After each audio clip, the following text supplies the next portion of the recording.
right, we're in Hog's Heaven here. If you build amps, man, this is the kind of room you want to be in and explore. We've got like monster load resistors in here, an old Variac. Have you ever seen a new one? You know, CRT scopes. We're in Roy Blankenship's workshop here, and Roy, I got to tell you, man, it's so cool that you've let us poke around in here and see where it is you do your magic. All right, Roy, you have quite a history here. It could take a long time on this video to go through a lot of it, but could you hit some highlights for us? I mean, you've done a lot of work for a lot of people. Is there any place people can go online to find out more about your lineage, so to speak, and your clients? Well, yeah, I'm keeping my website. It's BlankenshipAmps.com, and there's a client list in there. I've done a lot of work for a lot of people, which has just been a blast. And probably the coolest person that I ever did any work for was I did get to do work for the Zappa Family when I was in Los Angeles. And that was great to be actually in the real Zappa studio. Now, for anybody who's out there who wants to get into this, there are some essential things you need. You need to have a Variac for turning amps on and for reforming old capacitors if that's your thing. I use an old Hewlett-Packard tube signal generator, which generates a sine wave, which you can see the sine wave on the oscilloscope. This is actually coming from the Hewlett-Packard generator. And you can find a good oscilloscope on eBay. No worries about finding one of those. But this is a great diagnostic tool. When you have a sine wave for youngsters who are trying to get into this, or oldsters, because I have so many requests for, dude, can I come to work for you? I've always wanted to know this stuff. I always say, this is the most amount of knowledge for the least amount of financial return of anything I've ever done. So find something else to do. But if you want to get a signal generator and a scope, it certainly is fun to play with. And if you have an amplifier at home that has half of this wave and then a flat line, you have a bad power tube, just so you know that. Little piece of information for you. But yeah, people look at all this crap in the shop, and if you have a full service shop, you have to have this level of stuff just to survive in the world so that you can get the product out in a timely manner. But it's also an obsession. I probably have 5,000 tubes throughout the shop, and they're like my little babies. It's really painful to throw them away. Got to ask you this while we're here, while we're on topic. What's the oldest tube you have? Do you have something ancient we could look at? You know, some of those old. Yeah, I was going through some crap the other day, and I found these things. These actually have an anode that goes on the top, a little thing that plugs into the top, and this is really from the Frankenstein era of the pitchforks and flames people. What's funny is, for as much as people go, tubes, oh, they don't even make those things anymore. They certainly do, and I certainly thank the Russians and the Chinese and the communist bloc countries who still make tubes, because it's kept us in business. And what's interesting is, this is a modern day tube that was in fact recently made, and this is an older tube, and you can see they're not really that much different. The pin configurations are a little different these days, and there are a lot of standards that go along with that. But yeah, we're still getting them, and tubes just sound great. That's why I have all this crap around, like this old Dynaco crap that I won't throw away. This can be rebuilt into a wonderful sounding hi-fi amplifier.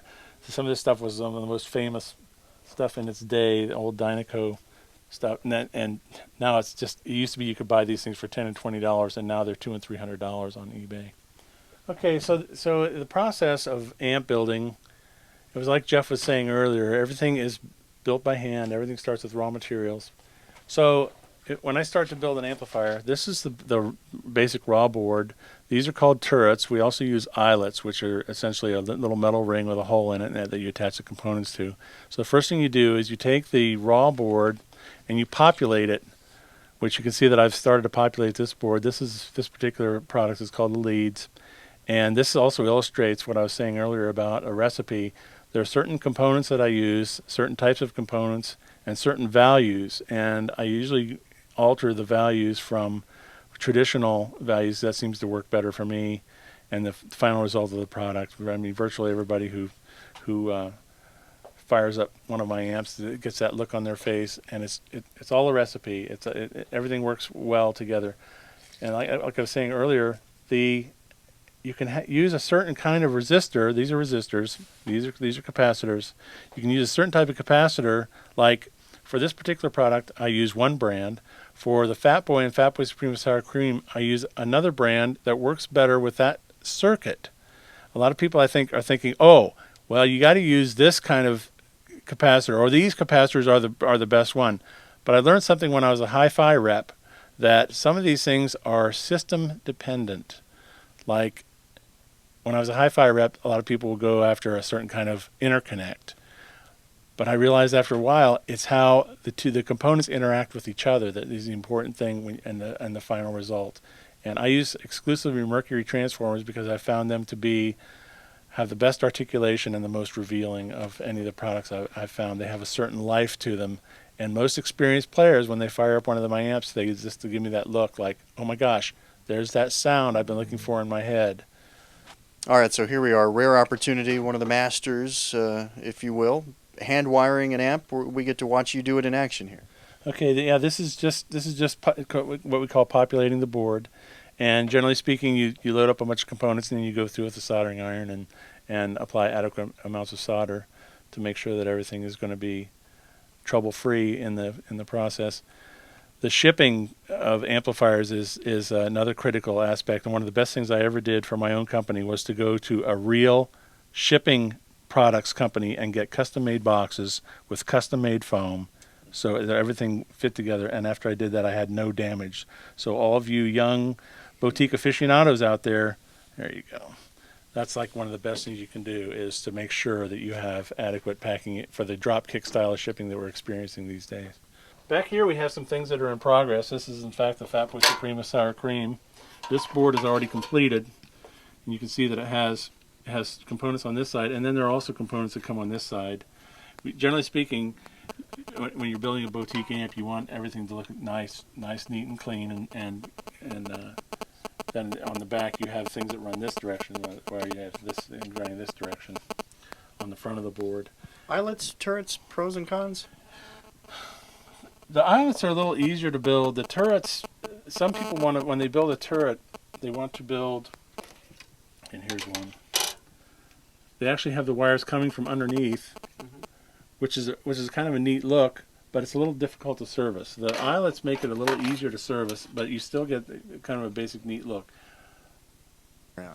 Well, you know, when you're building tube amps, obviously you've worked on a bunch of other stuff in your life, and in fact, I have number one up here.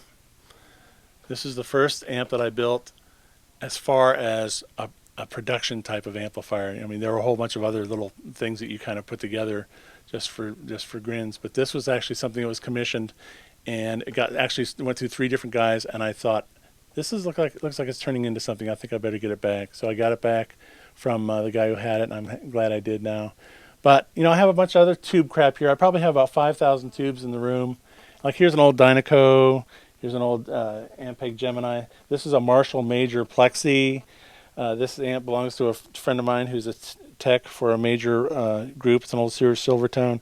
This is an old Tweed Gibson. There's crap after crap in here. Well, Roy, thanks for letting us be a fly on the wall here and Thank watch you do your thing. Sure appreciate it. Thank you, Joe. There you have it, a peek into the mind and into the work in the workshop of Roy Blankenship on the heels of the big announcement, Blankenship and Diamond Amps working together. I'm Joe Coffey, and you are watching PremierGuitar.com.